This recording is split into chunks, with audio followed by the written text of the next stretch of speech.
Bye-bye ug sa tanang mga naminaw karon. Palihog day kog tago sa akong identity bay. Kay daghan ra ba kog mga friends o classmates nga sigig paminaw dire. Itago lang ko sa pangalan nga Glass. Taga Masbate day ko. Pero karon naa ako diri sa Luzon kay eskwela. Second year college na. Way back mga 2014, grade 9 ko ato nga time. Nayo sa kaboy ato nga gikan sa Cebu ug nag-transfer sa moang eskwelahan. Section A ko, then Section B siya. Ug napud siya duha ka kauban nga transfer pod. Dayon, daghan kaayog nagpapansin nga mga babae sila ha. Kay lagi, mga gwapo daw. Unya ko, wala gyoy pakiato. Kay lagi, isip bata pakwato nga time. Wala pa'y interes sa mga inana nga butang. Anyways, bay, i-describe sa nako ako ang kaugalingon. Dili ko maot. Alangan, ako na good ni. Pero bitaw, sakto lang ko sa height, puti, unya, maayo ra po kotis. Mo na yung ingon nila. Unya akong hair kay taas. Kay hilig kay ko magpataas og buhok. Maayo po day ko musayaw. Ug usapod ko sa athlete sa moang eskwelahan. Akong sports di ay nga ganahan kay gymnastics. Maayo ra pud ko mobali-bali sa kuang lawas bay. Bitaw. Naka-apil na pud ko sa palarong Bicol bay. So kiki ko diha. Anyways, padayon ta. Sumoto bay, nakatunga boy kay na-close na ko pagka grade 10 na mo. Siya ko ang kuya-kuya sa eskwelahan. Tawagon lang nato siya Lance. Kini si Lance, kay naiuyab ni siya og friend rasad na ko. Unya kay wala man ay ayo pod ako ang amiga, nag-cheat man hinoon. Maong gabuwag sila. Og diri nagsugod amo ang ka-close aning Lance. Kay every time na siya problema siyang love life, kay diri siya nako mag-share. Ug hantod sa grade 11 na mi ato. Nakoy bagong classmate ato nga gikag lungsod nga nag-transfer pod sa mong eskwelahan. Ug kini nga girl na close na ako ug kiniliging hilig kay ta mo reto. Ang ending, gireto na ko siya kan Lance. Iyang name di ay kay Angie. Sumotong giduol na ko si Lance ug ato nga time, naglingkod lang siya sa may mangga nga nagtan-aw sa nagtraining og badminton. Ako siyang giingnan, ngaya, nakoy new nga classmate ba? Guwapa kaayo. Ipayla-ila unta nako si mo. Malay din nimo magkauyon mo. Nito bagpod si Lance nga. Ikaw ba? Ganahan gi ka maggereto sa kuha. Maayo pa kahag ikaw na lang akong uyabon. Ug medyo na siya ko siyahan tubag. Ako siyang giingnan. Hala, noon sa man kaya? Ayaw ko unaya. Kay friend rata ug kuya ako ang tan-aw nimo. Unya pagkagabi ato, kay feeling na ako kay mura man hinuon kog na guilty. Sumotong gi-text na ko siya. Wala ko siyang giingnan. Ngaya, nasuko ka? Nasuko ka ganina? Sorry na good. Kay hinuon, sukad atong nagka-close mi aning Lance, pero minalang sad na ako siya ereto sa mga babae nga masod na ako. Nireply po na si Lance nga, last na to nimo nga reto na ko ha. Manhida man nimo glasoy. Wag yun ka kabantay nga every time nga nakay ireto na ko, wala ko ipake. Kahibaw ba ka kung ano? Nakapangutana jud ko niya kung ano man. Ug mingon si Lance nga, diha mo ko simuha nagkagusto. Ikaw akong ganahan.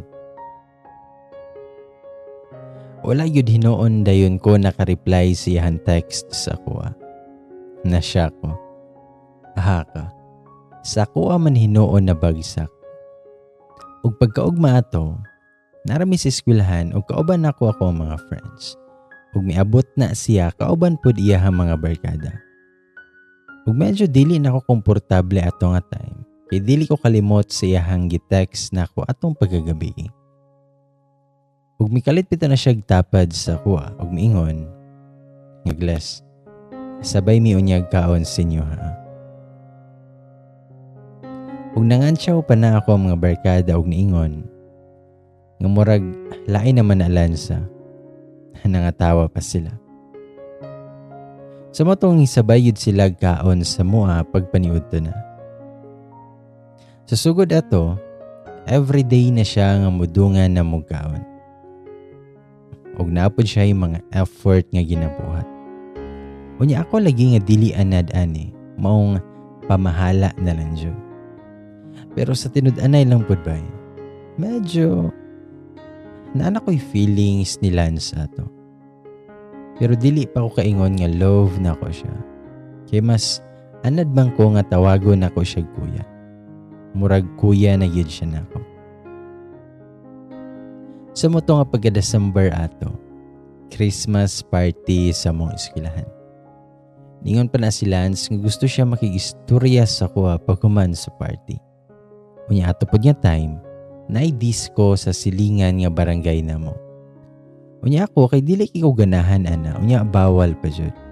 Pero kay kulit makaayo ko mga barkada, nangita ko pa maagi nga makuyog nila. Pero di ay sila'y plano. Gikonsyaba sila ni Lance. Sumutong samtang naglakaw na may, ni Dool na si Lance ako. Ni aksyon pa likay. Ni Dool pud ko sa kuang mga barkada. Pero ginatuklod pud ko nila padulong kay Lance. Kay lagi, mag-istorya daw may. Sumutong wala ko'y nahimo, nagkasabay gid mi ni Lance ug nag-istorya mi. Ingon pa siya, nga ngayan kuno daw kaayo ko sa kuang dress karon. Og ni-smile rapod ko. Og padayon rapod ang among istorya. Og hantod sa naabot na mi sa moang giadtuan, nagkaraoke pa na sila. Unya ako kay dili makikuganahan mo kanta, sa motong minggawas ako kadyot og nagpahangin. Pero taod-taod ana, gisundan rapod kong Lance og niingon siya, nga pasudlon ko no kog balik, kay mo kanta na siya. Sa matong ni kanta si Lance ug ang iyang gikanta, kay ikaw at ako. Unya pag-abot na sa part nga, hawakan mo ang kamay ko, nang napakahigpit, kay iyahapon ang gigunita ng ako ang kamot. Ug perting kansyaw sa mga barkada. Din pag humanyag kanta bay, kay nang gawas na sad migbalik, kay lagi, gusto siya makiistorya nako nga kami randuha. Well, nagpahangin mi ato dito sa gawas, nag-confess siya sa kuha. Ngun siya nga love ko niya. Taod-taod ang mga istorya, kay gitawag na pud mi sa mga barkada, kay muuli na. Ningon pa na si Lance nga, manguli na lang daw mi, pero wala pa siya'y nakuhang tubag sa kuha. Pero, pagdayong tindog na ko, kaya ako siyang giingnan nga oo. Yes. Nangutana pa na siya kung unsay oo daw. Kung kami na ba daw. Nitando lang ko ana. Ug nakita man pud nako nga nalipay kaayo siya. Sumo na tubay nga gisugot na ko siya atong gabi una. Kay na-feel man pud nako nga na-fall na ko niya. Nga na ako'y feelings yun niya. Pag-abot yun ako sa balay ato, kay nagbilar jud mig tinik sanay. Medyo dili pa kay uso ang messenger sa mong lugar ato. Kay wala kayo'y signal. Malayo rami sa kabihasnan. Habitaw. Pagka January ato kay balik na sa klase. humana ang bakasyon. Unya ako ato nga time kay na ako'y training para sa palarong Bicol. Sa mo to nga nag-decide mi nga mag-date sa mi before ko molarga. Sa mo to nagkita mi sa usa ka public school sa elementary sa laing barangay kay Sunday man to. Unya pagkaugma ato kay training na nako. Pag wala padulong na kog lakaw padulong sa gate. Nakita na ko siya. Gwapo yun siya. Gwapuha dyan lagi niya ba? Nakabalak siya t-shirt ato. Unya naka-short nga medyo green. Unya klaro dyan nga bagong ligo. Iniday silan sabay kay pution. Nindot ug mata. Samot na ang kilay. Unya medyo tangos ang ilong. Basta kay daghan jud ang nakaingon nga gwapo siya. Sumuto nga niingon pa na siya nga moadto daw mi sonahan. Unya ang mga tawagan, mga mga call sign kay Dal. Short para sa dali ra ilisan o dali ra biyaan. Mo nang Dal. Bitaw. Nakadungog lang ko ana pero nakalimot na ko kung sa joy meaning ana. Basta kay mao jud na ang mga call sign. Sa motong while galakaw mi kay iyahang gihawiran ako ang kamot. Nag-holding hands mi. Og kiniliging medyo pasmado tag kamot. Gipaningot og ayo ko ang kamot. Mura jud og gatubod ang tubig ba. Samot na kay gikulbaan ko. Unya mao ba toy matawag na mo nga first date ba? Nakapangutana pa na si Lance kung ano laging basa ako ang kamot. Ako ro pa siyang giingnan nga dili na niya pansinon kain ana na jud to. Og hantod sa nang lingkod nami. Ming dikit pa na siya ayo sa kuha. Nihawid pa na siya sa kong hawak. Og ihapon ang yawid-hawiran ako ang buhok. Niingon siya nga gwapa kuno daw kaayo iyahang uyab. Pero ako siyang ingnan, karon ra na ba? Kay baguhay pa man ta, pero kung mudugay na ta, mulingi na yun ka sa lain. Ito bagpod si Lance nga, di na mahitabo dal. Ug ako ra na siyang gitan-aw og gisipatan. Ug nikatawa ra po na siya ug niingon, nalagi, di man ina. Ug nagpadayon ra na siya gahawid sa kong hawak. Pero nagkadugay kay iyahan naman ang himas-himas. Mataas, paubos, pataas, paubos. Nya nakabantay ko nga murag lain naman. Sa ako siyang ingnan nga tarungan ng kamot ni mo ha. Basig makimay na og wala sa oras. Og ni Ismail ra na siya. Og nikalit lang bitaw na siya. Kiss na ako. Gihalokan ko niya. Og natuklod yun ako na siya. Og nangayo din na siya sorry. Ingon siya nga wala daw niya napungan. Og nadala lang daw siya. Wala na kumitingog ana og nidoko ara ko. Og iya akong gigakos. Pagkahuman ato, kay nanguli na pod mi kay hapon na. Ningon pa na si Lance nga ihatod ako niya pa uli. Pero siyang ingnan na dili pwede kay mahibaw-an sa ko ang ginikanan. Nga nakig-date ko. O niya ako ang pananghid ra ba kay mag-practice ra ko. Sa mo to nga pagkaugma ato kay sugod na ako ang training. 1 month ko nga mag-training sa syudad. Og diretsyo na po dayon sa palaro. Ang among communication ato kay tawag og text lang. Motawag siya og break time namo. Usahay lunch or dinner. Mo na among setup while get training pa ko. Og naka-decide po day mi nga i-change ang among tawagan. Ma og pa na. Mo na among bagong call sign. Og hantod sa nahuman ako ang training, og diretso na po dayon competition. Nya wala na ko pahibaw si Lance kung kanus ami manguli. Before minanguli ato kay nihapit pa may usa ka mall. Ug nagpalit pud kog chocolate kay hapit naman pud Valentine's Day. Mga pila pud to kaadlaw nga wala ko ni text or tawag kang Lance. Ug hantod sa nakabalik na ko sa mong eskwelahan ato. Nakita na ko siya nagatambay kauban iyahang mga barkada. Well, padulong ko nga naglakaw sila ha. Grabe na iyan tutok sa ako. Mura jud kog mahilis. Dingon pa ng barkada niya nga pila na daw ko kaadlaw nga wala naligay text og tawag kay Lance. Mi-smile ra pud ko.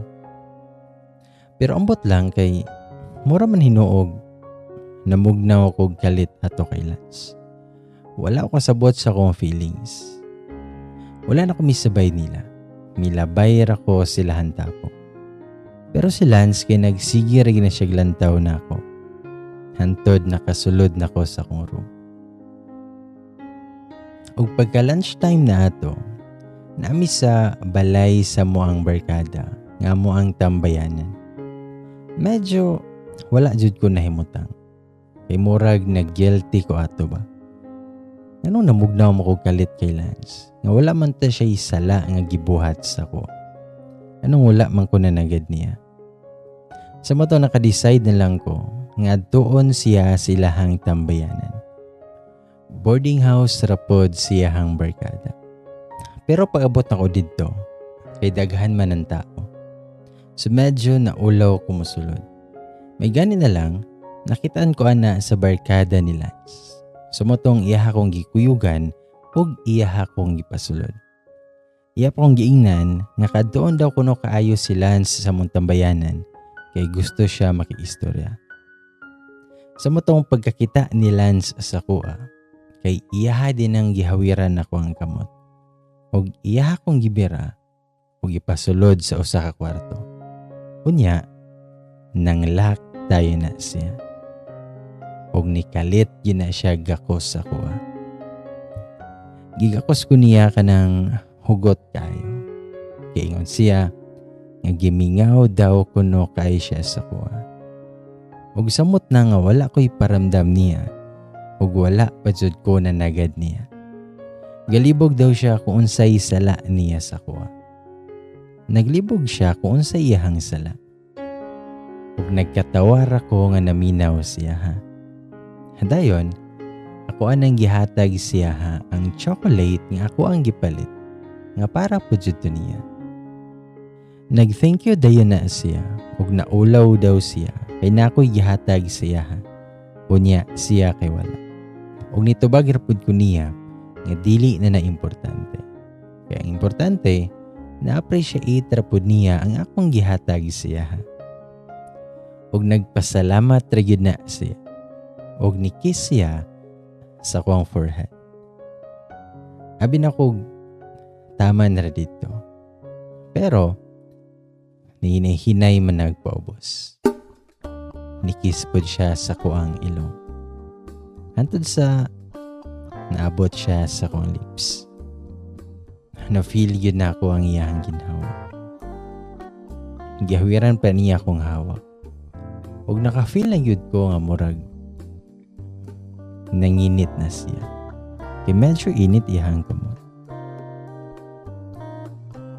Pero ako siyang gipugngan o ako siyang giinan. Ihunong to namo. Kay basin unyag na ay mahitabo. Ug basin madalami. Ug nagduha-duha gyud ko atong time. Dili ko andam sa mahitabo. Kay hibaw pud ko. Kay nasa kong nahuna. Nga narabay mga lalaki nga kung makuha na nila ilang gusto, kay mabag-o na sila. Pero ningon na si Lance, nga love kuno kaayo ko niya. Gusto ra niya i-sure, nga iyahan na jud daw kuno ko. Nga wala na kuno'y dapat manag-iyas ako ha. Naka-smile ra jud po. Kaya niliging gugmaan na kaayo ta. Mituo ra pud ko. Ug nagpadayon siya siyang gibuhat. Nikis siya balik sa kuha. Og na-feel na jud pud nako nga gusto niya nga naadyo'y mahitabo namong duha ato nga time. Gusto na niya makuha. Og kaniliging gugmaan kay ta. Og tangap pa jud kay gihatag dayon nako siya. Nga bag-o pa man unta kaayo mi. Pero nadala jud ko sa panghitabo. Og wala na ko'y nabuhat pa. Ningon pa na si Lance nga I love you ma. Og bitando ra ko. Og nibalik na siya ingon nga I love you. Og gusto niya nga tupagon pud nako siya. Nahimuot lang hinuon ko. May tubag ra pud ko niya nga I love you more pa. Og hinay-hinay na dayon niya gubo ang ako ang t-shirt. Dayon ako ang bra. Og giayo-ayo yun na niya gihimas ang ako ang dugan. Og kay kiniliging gifted po ta. Nalingaw jud siguro siya. Og hantod sa ginahinay na niya gubo ang ako ang pangubos. Og dito gyud niya na ay nahitabo na mo. Og ani nga time, ang guilty jud ko. Kay nakasala ko sa akong ginakanan. Og gibuhat na ako ang dili unta angay buhaton. Kaya what if gyud magbag-o si Lance? What if magbag-o siya? Kay nakuha na ko niya.